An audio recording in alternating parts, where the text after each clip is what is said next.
চট্টগ্রামের বাঁশখালীর আলোচিত ফাতেমা দর্শন হত্যা মামলার দ্রুত বিচার, আসামিদের গ্রেফতার এবং বিচার কার্য ব্যাহতকারীদের বিরুদ্ধে দৃষ্টান্তমূলক শাস্তির দাবিতে মানববন্ধন কর্মসূচি পালন করেছে মায়া সংঘ সহ বিভিন্ন মানবাধিকার ও সামাজিক সংগঠন।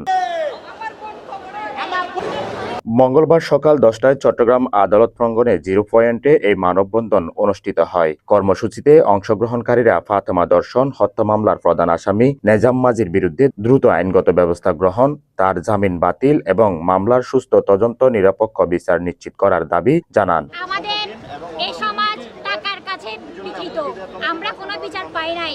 আমরা চাই এটার ফাঁসি হোক, নেজাম মাজির ফাঁসি হোক। রেখে ফাতেমার আত্মহত্যা এবং নবজাতক শিশু বর্তমানে বেঁচে থাকার পরেও আজকের দিন পর্যন্ত 6 মাস অতিক্রম হয়ে যাওয়ার পরেও সেই দর্শক নেজাম মাজি এখনো পর্যন্ত গ্রেপ্তার হয়নি। আজকে মিডিয়ায় যে সকল ভাই ব্রাদার আছেন, আমি আপনাদেরকে সাংবাদিক ভাইদের মাধ্যমে জানাতে চাই, আজকে হাইকোর্ট যেখানে দর্শক নেজাম মাজিকে rejected as being not press, যেখানে হাইকোর্ট জামিন নামঞ্জুর করে দিয়েছে, সেখানে আজকের দিন পর্যন্ত গত 5 দিনের জন্য আমাদের চট্টগ্রাম মহামান্য জজ কোর্ট আদালতে আমরা দেখতে পেয়েছি দর্শক নেজাম মাজি 5 দিনের জামিন পেয়েছিল।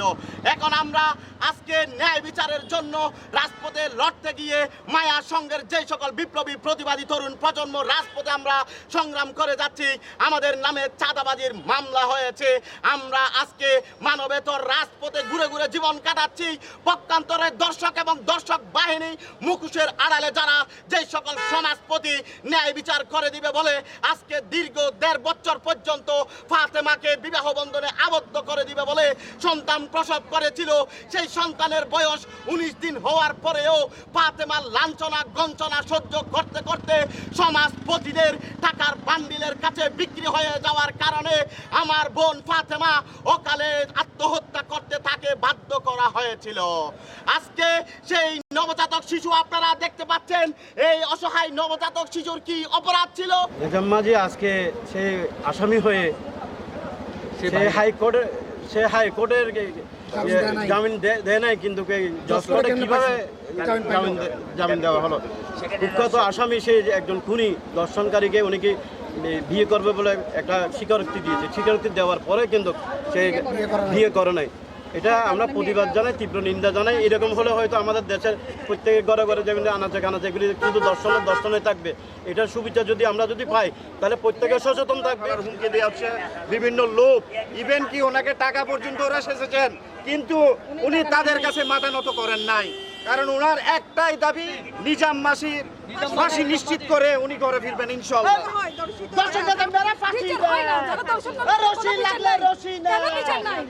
কি হারুন মারি ফেলাইলো আল্লাহ জানে। আর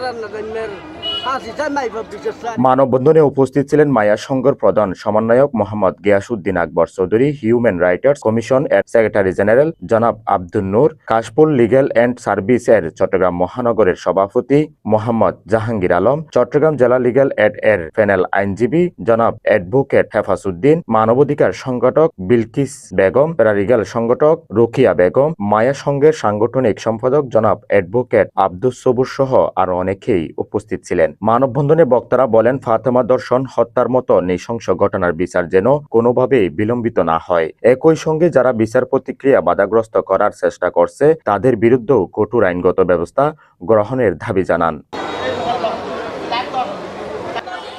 জানা যায়, মঙ্গলবার সকালে মামলার প্রধান আসামি নেজাম মাজির শুনানির খবর পেয়ে বিভিন্ন মানবাধিকার ও সামাজিক সংগঠন নেতাকর্মীরা আদালত প্রাঙ্গণে জড়ো হয়ে মানববন্ধন কর্মসূচি পালন করেন। শুনানি শেষে বাদীপক্ষের আইনজীবী সাংবাদিকদের জানান, আদালতে আসামি নেজাম মাজিকে অস্থায়ী জামিন মঞ্জুর করেছেন। তবে তিনি বলেন, এই মামলার প্রেক্ষাপটে আসামির জামিন পাওয়ার কোনো যৌক্তিকতা নেই। তাই বাদীপক্ষ আদালতে জামিন বাতিল এবং জামিন না মঞ্জুরের পক্ষে আইনগত পদক্ষেপ ও শুনানি অব্যাহত রাখবে বলেও জানান।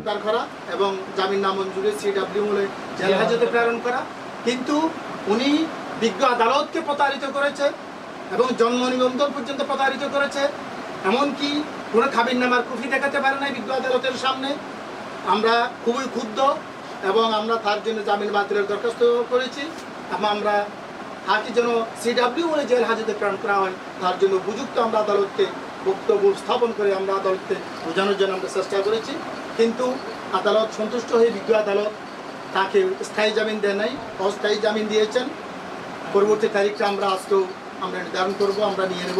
মানববন্ধনে উপস্থিত বিভিন্ন সংগঠনের প্রতিনিধিরা ফাতেমা দর্শন হত্যা মামলার দ্রুত নিষ্পত্তি এবং দোষীদের সর্বোচ্চ শাস্তি নিশ্চিত করতে সংশ্লিষ্ট কর্তৃপক্ষের প্রতি আহ্বান জানান। News desk, Chittagong.